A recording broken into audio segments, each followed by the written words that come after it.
La France, patrie du luxe, a un marché automobile à peine digne d'un pays émergent. La preuve par trois. La première, la puissance des véhicules achetés sur le marché intérieur. Elle est nettement inférieure à la moyenne européenne avec seulement 86 kWh, l'équivalent de 117 chevaux. C'est très loin des valeurs des pays du nord de l'Europe où les autos vendues sont les plus puissantes. C'est en revanche très proche de celles commercialisées dans le sud. Deuxième élément, la part du premium dans le total des immatriculations, soit 12%, selon l'observatoire CTLM. C'est bien moins qu'en Allemagne ou qu'au Royaume-Uni, et dans une moindre mesure qu'en Espagne ou qu'en Italie, et étonnamment plus proche de celle des pays émergents. Brésil, Mexique, Chine, Afrique du Sud, Turquie. Enfin, troisième et dernière preuve, la pauvreté de l'offre des constructeurs français dans le haut de gamme.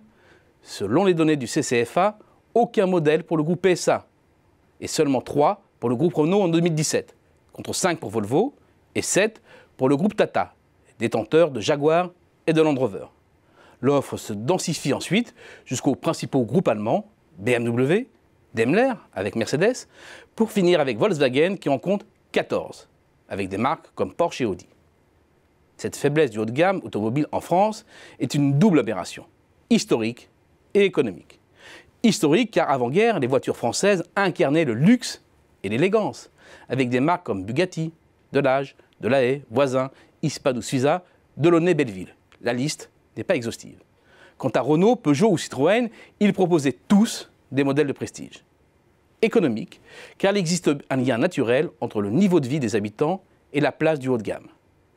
Parmi les 5 pays européens où le revenu par habitant est le plus élevé, 4 sont en tête du classement des pays où la gamme supérieure est la plus répandue. Seule l'Autriche disparaît du classement au profit de la Suède, qui bénéficie du positionnement de Volvo dans le haut de gamme. La corrélation est donc quasi parfaite. Et pourtant, la France, en 6e position en termes de revenus, se situe en fin de classement en termes de marché haut de gamme, derrière l'Italie et l'Espagne. Le cœur de ce paradoxe est triple. Il est économique et géographique avec l'hypertrophie de la région parisienne.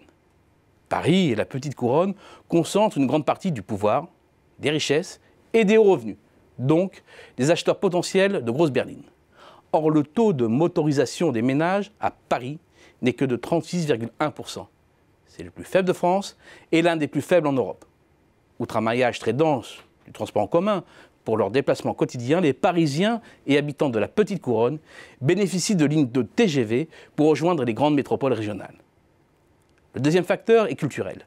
Les Français répugnent à étaler leurs richesses, et la grosse berline en fait partie. Enfin, dernier élément, le plus fondamental, le poids de la fiscalité, notamment sur les gros cylindrés et les voitures de fonction. C'est peu dire qu'elle est dissuasive, voire punitive en France. Taxe sur les véhicules de société, non déductible de l'IS, TVA 20%, non récupérable.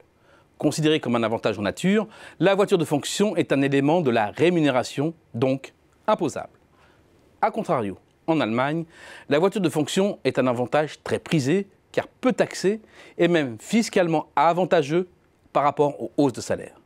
La voiture de fonction de prestige est ainsi un élément clé pour attirer, motiver et renforcer l'attachement à l'entreprise.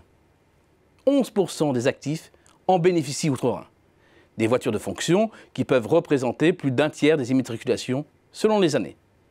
Et c'est bien sur la puissance de leur marché domestique premium que Volkswagen, BMW et Mercedes ont assis leur succès, avec en outre un réseau autoroutier et routier calibré pour les grosses cylindrées. Près de la moitié des Autobahnen n'est pas soumise à une limitation de vitesse, et la limitation sur le réseau secondaire est de 100 km/h. L'étroitesse du marché haut de gamme en France, la faiblesse de nos constructeurs sur ce segment le plus rentable, c'est aussi le fruit de choix politiques et fiscaux.